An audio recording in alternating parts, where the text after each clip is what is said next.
Angalia quality kani. Ukitaka mwanaume, unataka hapo mwanaume akapo nje amekufia. Wewe quality kwani unaangalia? Hardworking, God fearing, mature, akuwe mature.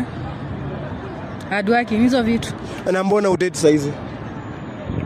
I'm waiting for God's time. God time. Mungu anasaidia, mtu anajisaidia. Wewe ndio unatafuta Mungu akusaidie. Wewe utaongoje? Iko kwa process. Kwa hiyo process. Sofa kuna kama mtu umekrashia mahali. Hakuna mtu umekeshrashia? Hapana. Kuna mtu akapo hivi anasema ako ready. Ni quality gani unaangalia sana sana ili upende huyo mwanaume? God fearing hiyo umesema? God fearing, mature. Leo hivi umepatana na mwanaume ako na pesa lakini amekwambia tu kweli kwamba yeye akupendi kabisa lakini ako na pesa, kazi yake ni kukutumia na akuaje.